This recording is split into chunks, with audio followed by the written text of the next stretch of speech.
Okay, let's talk about Spider-Man. Again, because let's be real here, we always end up talking about Spider-Man. The guy's like the fast food of superheroes. Everywhere I turn, there he is, like a Carl's Jr. From Steve Ditko's original comics, to Sam Raimi's classic trilogy, to Into the Spider-Verse blowing our collective minds, every generation gets their own spin on the web slinger. Mine were the Andrew Garfield films. I got a soft spot for them, what can I say? R.I.P. Gwen Stacy, shout out 90s Duke, Campbell Scott. But if you ask anyone my age that considers themselves to be a true connoisseur of these things, they'll tell you that Spectacular Spider-Man is the defining portrayal of the past 15 years. And they're probably right.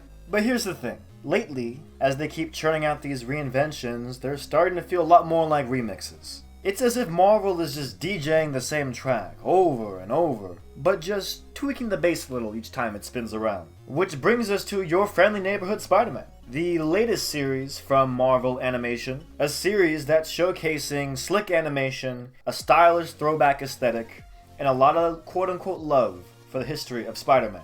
But is it actually doing anything new? Or is this just another example of what cultural critic Mark Fisher called the slow cancellation of the future? Fisher argued that under late-stage capitalism, aka the modern world where everything is IP-driven and owned by 3 companies, pop culture has kinda lost the ability to create anything genuinely new. Instead, we just remix the past, repeating the same trends, the same aesthetics, over and over again in a slightly shinier loop. And honestly, when you think about it, Spider-Man just might be the perfect example of this. Now, this is a character who was once all about youthful energy and forward momentum. He's always been swinging towards something new.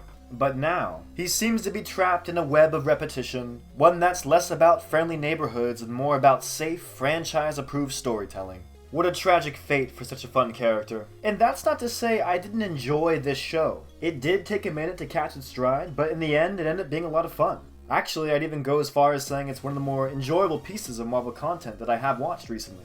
But having said all that, I still couldn't help but wonder, is this the best it's gonna get? Good morning, good evening, and good night. My name is Tony Bones, your unassuming innkeeper in this exploration of what I like to call Spider-Man slow cancellation. So strap in, grab your popcorn, your pitchforks if you want them, because today we are diving into the multiverse of unoriginality. So what's this show about? Your Friendly Neighborhood Spider-Man is a show that explores Peter Parker's early days as the web-slinger. It's connected to Marvel's What If series and takes place in a world where Norman Osborn becomes Peter's mentor, as opposed to Tony Stark. Let's address the obvious now. The concept of nostalgia is, well, in. It has been for a while now, and given Marvel's vibrant 20th century history, it was only a matter of time before contemporary creatives over at Marvel Studios started to lean into that heavily. Your Friendly Neighborhood Spider-Man isn't even the lone example of this in 2025.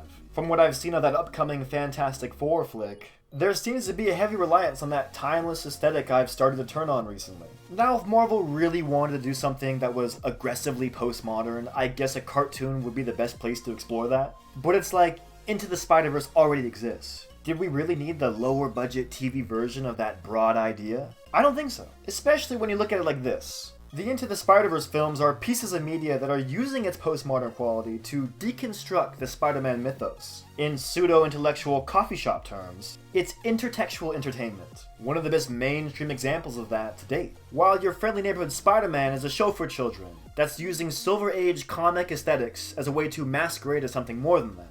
But it's not. And that's okay, there's nothing wrong with being a children's show. I just wish we could stop pretending like this is some radical reimagining when it's clearly just a vibe. So much of the conversation around the show is focused on the aesthetic, which makes me question how different of a response it would have garnered if it looked like one of those old Disney XD Marvel programs. They really seem to be targeting those millennial fans whose initial reaction would be, hey look, it's the Ditko Ramita Sr. vibe. It's like a moving comic book, I totally get what they're trying to do here. And as far as creative choices go, this is actually pretty smart. But let's zoom out for a second, okay? Because while this presents itself as a fun creative choice, it really says a lot about where pop culture is right now. Instead of pushing Spider-Man's visual identity into the future, the show is just recycling. It's hitting Control-C, Control-V on an old aesthetic, throwing in a few dashes of what casual Marvel fans are familiar with, along with the Easter eggs for the die-hard fans, and then calling it a day. And just like that, the job is done. Everyone gets paid, toys and merch get made, and this, my friends, is what Mark Fisher called retromania. He actually borrowed the term from music critic Simon Reynolds, but the idea stays the same. Modern pop culture is obsessed with going backwards. Its first instinct is to celebrate what has already been accomplished, while disregarding the very notion of pushing things forward into uncharted territory. Do you know what modern pop culture has become? That one guy from high school that has refused to move on. We all know that guy. And his name is pop culture. Modern pop culture. Fisher saw this as a symptom of a bigger problem: cultural stagnation under late-stage capitalism. Basically, instead of taking risks and making cool stuff, studios are financially incentivized to just sit back and play the hits. So the reason Spider-Man, arguably one of the most dynamic superheroes ever, feels to some like he's treading water is because that's how modern franchises operate. Nostalgia sells. But through their quest to monetize nostalgia, a new dilemma has been created in its wake. We've reached a place in time where the threat is no longer the sweet, deadly seduction of nostalgia. The problem is not anymore the culture's longing to get to the past, but the inability to get out of it. Our consumption of this media is so extensive that we now find ourselves in a gray-black drizzle of static. A haze of crackle that looks like a fun, colorful collage to those passing by. Why is it always raining here? Or is that just the sound of the vintage television, tuned to a dead channel? If Marvel plans to make this their flagship Spider-Man show for the next however many years, and if it brings in consistent viewership, we as the audience will have basically given them free range to keep manipulating us in this way. Another great example of this manipulation can be found in the Batman Caped Crusader show that came out last year. I don't know about you, but that might have been the dullest season of television that I've ever watched. But I knew so many people that tuned in just because the artwork was similar to that of the beloved Batman animated series. Now, when Batman the animated series was created, it was done so in a style that harkened back to the 30s and 40s artwork from the comics. What makes that use of referential decision-making more innocent than something along the lines of Batman the Caped Crusader or Your Friendly Neighborhood Spider-Man? Well, for context, people taking in the show during its original 90s run had a different relationship with the source material than those of us today. It was less accessible, and a program like this was able to turn people on to a whole world of characters and stories. Yes, people were familiar with Batman as a character, but the odds that the everyday teenager tuning in was already hip to someone like Mad Hatter were very slim.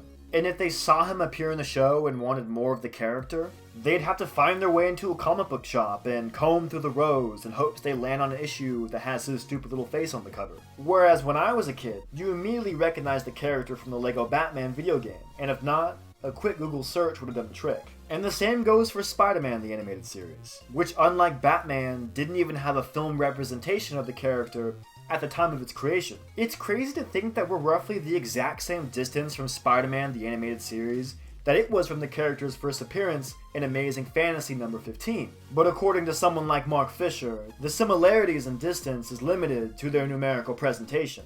Let me explain. Imagine taking someone from 1962, right when Amazing Fantasy number 15 had just hit the newspaper stands, and showing them an episode from Spider-Man the animated series. Their reaction would likely be one of shock. I don't think they'd even be able to fully comprehend what they were seeing. The fluid animation, full color, voice acting, orchestral music, cinematic storytelling, it would feel like a completely different world to them compared to the static hand-drawn panels and text-heavy narration of the first comic. Now if you were to take someone from 1994 and show them an episode of Your Friendly Neighborhood Spider-Man, they'd notice differences, don't get me wrong. Cleaner digital animation, higher frame rates, modern voice acting styles, but the fundamentals of animated storytelling, pacing, and characterization would still feel similar to them. This is the difference between rapid media evolution and leisurely media stabilization. It's why a show like Your Friendly Neighborhood Spider-Man, despite coming out 30 years after, is not nearly as groundbreaking as Spider-Man the animated series, even though it's clearly wanting to be seen as exactly that. The past 30 years have also seen the oversaturation of this character with varying levels of success. If I had to guess, those varying levels of success have made Marvel less willing to roll the dice. I guess you could argue that Your Friendly Neighborhood Spider-Man has an episode-to-episode storyline that is technically unique to its world. It's given us reimaginings of more obscure Marvel characters while still keeping familiar faces active and present. But the execution of it all makes it feel like it couldn't have existed without everything that has come before it. And that's because it couldn't. Spider-Man the animated series didn't have the awareness that this show had. It wasn't trying to cater to a whole fan-driven ecosystem of references and did you get it? No, it was just a TV show.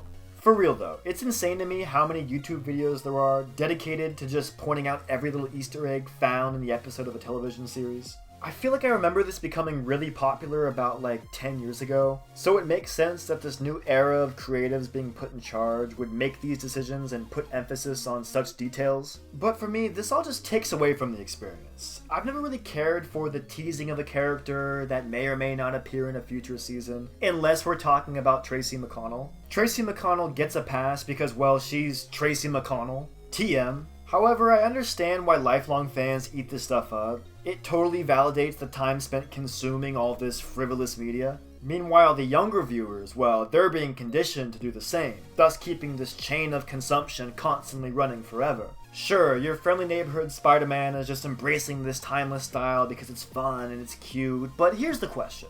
If the past is so timeless, then what does that say about our ability to imagine the future? At what point are we just convincing ourselves that these creations of yesterday are the creations of today? Spider-Man isn't being reinvented here. He's being carefully maintained, like a brand mascot that needs to stay instantly recognizable no matter what year it is. And it's not just Spider-Man that's a victim of this. This is happening everywhere.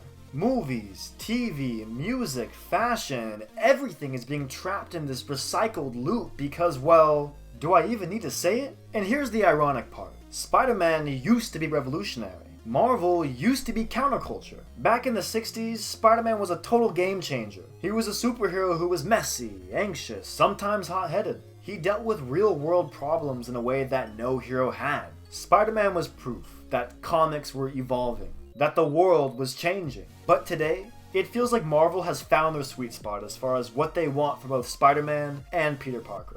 He's been penciled in for good. Even one of the biggest swings of the show, in its inclusion of Norman Osborn as Peter's mentor, couldn't even be executed without acknowledging a prior rendition of this character. Was I the only one who was getting a Willem Dafoe twinge from Coleman Domingo's vocal performance? A vocal performance that was honestly great? It's just a little discouraging knowing that Marvel's making these decisions to pander to our expectations. Like at this point, can you even imagine the character without Willem Dafoe's fingerprints all over it? And does Marvel even want you to?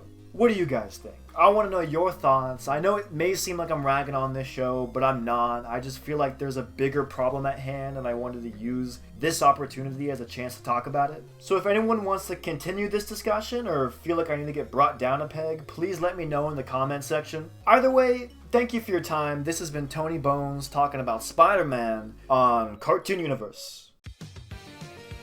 Man, I do love running. Especially when it's away from women who are madly in love with me. But one thing I never run from is another man. Well, if it isn't my arch rival, Racer Rabbit.